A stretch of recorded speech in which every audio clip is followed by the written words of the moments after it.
Hey folks, it's Rob, and welcome back to Night of the Living Dead, Part 8. Yes. Um, no, we've not had the best of luck with some of this stuff, but we're carrying on. We're still in good shape, and we still have time. As you can see here on the sheet, we're only up through 3 in the morning, but we got this. We're got 2 memory traces so far. We got the dragon tooth part. We probably lost 2 other pieces. I don't know. Definitely 1. We have an evidence box ticked. We don't have anything else of note, unfortunately. Disregard memory trace B. We're playing trace A, as you might recall.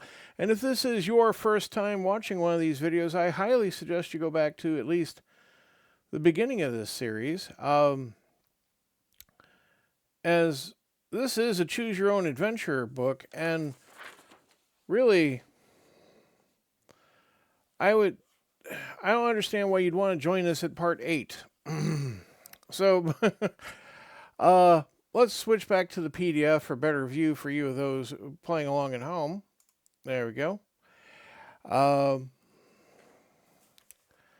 We last left off here at this interesting, I wouldn't say grisly, but it's not really grisly, barring for the fact that there's a bunch of zombies and skeletons. And we know that the horse on the ground is probably passed out from the effluvium, and the guard is probably passed out from the effluvium and not actually dead, but we don't know that yet, right?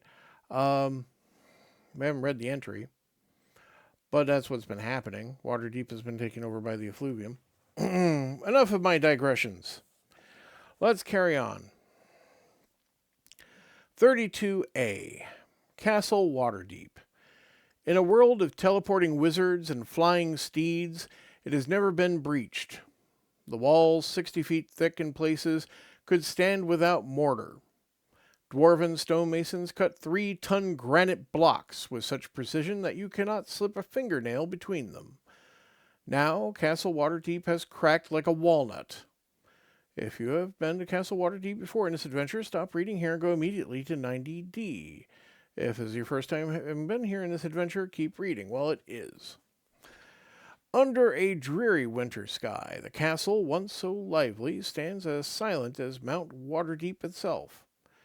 Dyed silk banners suspended from high battlements to mark who knows what occasion now hang like burial cloths. 2 circular stone towers, 6 stories tall, flank the entrance gate to Castle Waterdeep. The gate hangs open, one heavy door skewed on its lower hinge. Blast marks and the corpses of many zombies reveal the power of the ward that protected the door. Above the perpendiculars of the iron portcullis, barb-ended twists like taffy. These 2 look like took their price in undead invaders, but the cerbicule assures you that the enchantments are now dispelled. You enter. Inside, debris litters the ground. People lie everywhere, brought low by the effluvium. Yet there appear to be no dead. It may be that the undead, intent on destroying the city and the residents in one fell swoop, do not bother with murder in detail. Next to one tower inside the outer wall are the castle stables. By the stables, a bizarre and grotesque sight paralyzes you. Perhaps warned by the ward on the gate, the undead who plunder the castle have avoided the tower doors. With the very bodies of these zombie troops, the commanders have formed a human staircase to the tower's 2nd story. Coming down that staircase are skeletons bearing the body of a living guard. Is he dead? No, you detect a faint life aura. Zombies and skeletons are mindless undead. They require a commander, but you see no one else. You may go up the staircase into the tower, 44A, leave 102E, or look around as you wish. The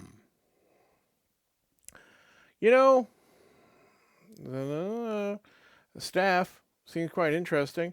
Why would it be just like across the guard's lap like that? The one skeleton is holding something, right? Clearly, right?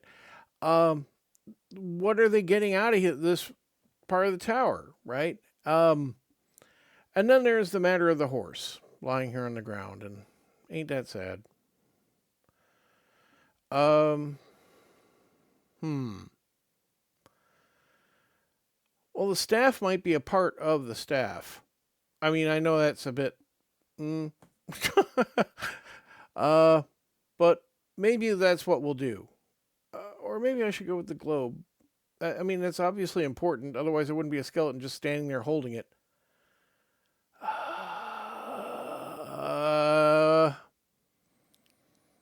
What we'll do is we will go with the staff, 138B. Now, I'll just read out the options.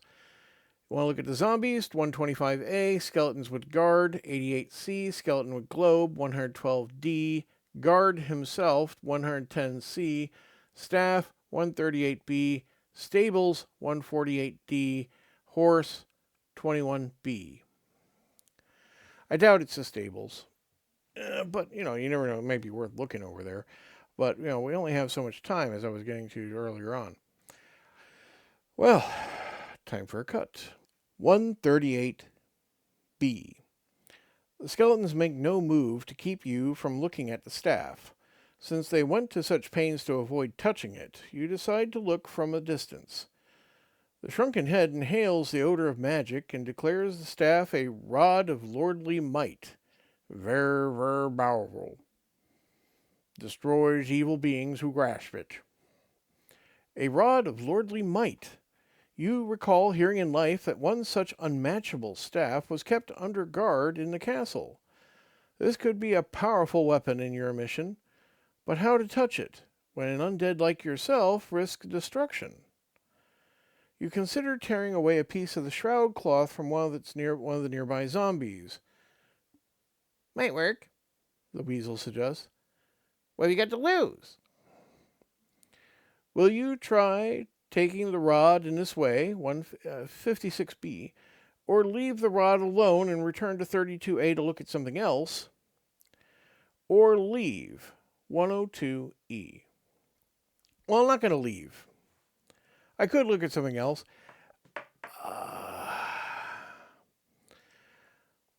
The head says destroys evil beings who grasp it, and I feel like I'm not an evil being. So I'm going to try taking it. 56B. Wish me luck. 56B. With the cloth covering your hand, you grasp the rod of lordly might. Nothing untoward happens, and your tensed muscles relax. Lifting it, you weigh it in your hand. Odd balance, you think. And then the rod slips, and before you can think about it, you reflexively grab it with your free hand. Ah! You cry when you realize what happened, but there's no reason to shout, for you remain unharmed. Person who is good at art takes rod, no problem, says the shrunken head. Except maybe for heart failure, adds the weasel. Put that thing away before you kill us. Add the rod of lordly might to your list of possessions, if you wish. You may use it in one combat during this adventure to defeat any one opponent automatically without fighting. Then the rod's magic is exhausted. The rod will not work on the liches, nor anything more powerful than a lich. That's ominous.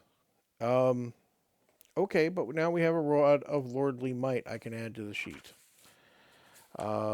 One of our 8 items, as it were. So, yeah, we now go to 140A. 140A.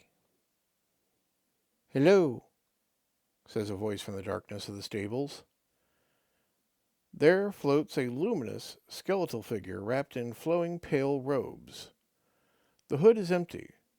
You are hardly surprised that this apparition casts no shadow. Please don't bother my troops, it says.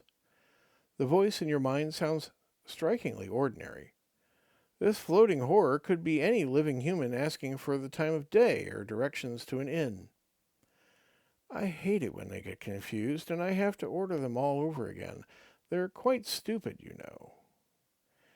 It's a girl's voice, you realize, a young girl. The hood turns to one side. What? I said nothing, you say. Not you. I was talking to my friends. Really? The apparition turns back to you. My friends say that you shouldn't be here. They don't like you. At once, hands lock around your throat. Your eyes widen, and your hands reach up to pull them away. Nothing.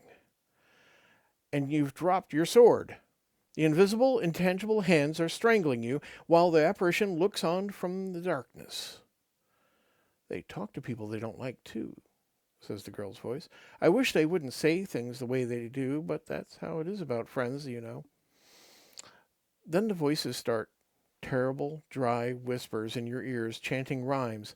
Slice your eyes and pull your nails, flail your skin and twist your entrails, wind your tongue about a shoot and wrench it, jerk it by the root. The voices chill you as you burial could not, and in the hand's unbreakable grip you struggle as futilely as a landed trout. Roll a die. On a roll of 1 to 8, go to 141A. Roll 9 to 12, go to 86C. Well, I will need to get out the old trusty D12, won't I? That is a 7. Back. There you go. Just as evidence. Right. 7 takes us to 141A, which is on the opposite page. How convenient. In the invisible grip, you writhe in terror, confronting final death. Your heart pounds, perspiration beads on your forehead. Wow, I can still sweat. Tears leak from tightly shut eyes. I have tears? And you think, this can't be happening. You're dead already, says the weasel. What is this beat of a heart, sweat of the skin? Your eyes have no more tears than 2 glass marbles. Wake up! Its voice drips with sarcasm. Mastering yourself, you shut out the illusion. Though it seems like you must choke, you reach down and grasp your sword. Though at any moment you feel the murmuring spirits will tear your head off, you stride forward and towards the motionless apparition. Wait, what are you doing? Asks the girl voice. You thrust through the white wrap. In your mind, the girl screams. Hands release you, and you almost fall, chest burning with the need to breathe. This girl's voice gives way to hollow hiss. In a trice, the apparition vanishes. The skeletons and zombies, commanded by their leader, also leave. If you have not already obtained the crystal globe from the skeleton, you grab it as it departs. The skeleton puts up no resistance. In your hand, the globe turns into a crystal piece of the Staff of Waterdeep. Wow. Check off this piece on your bookmark list. If it does not count against your limit of 8 possessions, go to 156A to find out more about the Staff of Waterdeep and this piece of it. But first make a note of this section, 141A, so you may return here after you finish there. There's nothing more to do here. Time to leave. 102E. Well, we will do that after, we read about the crystal part. Well, we have a second piece of the Staff of Waterdeep. That's productive. So yeah, 141A. I need to make sure I come back here so I can then go to... really, it's just so I can go to 102E. But, so I guess I'll mark that I need to go to 102E here on my thing. By bookmarking that off of the book here. 102E, yes. Okay, so 156A, let's cut forward. Now, we've been here before on 156A, and really we just want to read about the crystal section, because we've already read all of this before when we read about the dragon tooth. So, crystal is 134C, so I'll have to backtrack. 134C. The Cerbicule tells you that the crystal globe is an ancient seeing stone made before Waterdeep had even been established and used long ago by a cult of good magicians. They never used the crystal for evil, but worked only good with it. Over a period of time, the globe's power altered, and it became impossible to use it malevolently. The cult of magicians dwindled to only a few, but no evil could conquer them or the crystal. One touch of the benevolent globe turned an evildoer's heart to good and set him on the road to righteousness. When the last wizard went to his long postponed rest, he bequeathed the crystal globe to the defense of Castle Waterdeep. Return now to the text you were reading, which was, 141A, 102E, we'll get there. 102E. Looking on the courtyard of Castle Waterdeep, you see undead monsters everywhere, on the battlements, in the doorways, on the steps, through the windows. They must be ransacking the castle for all the magic they can get. Your own prospects for finding anything in this anthill are slim. The castle has more than 100 rooms, not even counting its many towers. If you want to look through the castle, go to 54C, but make sure you can spare at least a half hour to search. If you do not wish to go into the castle, mark off the time you spent exploring here, if you haven't done that already. Perigan's Palace 38A and a small theater 42A are both in the castle ward, each within a half hour's journey, or you may return to 82A to go elsewhere in Waterdeep. Now, so we are functionally done here, as we've investigated anywhere that the head said would be a piece of the staff. So we need to mark off a half hour for searching that area. And yeah, I think that's going to be this episode. So next time we'll decide on next point of adventure, where we're going to go, right? Probably use the map. We'll talk about it. Anyhow, thank you very much for watching and listening. I hope you have a great day. Goodbye.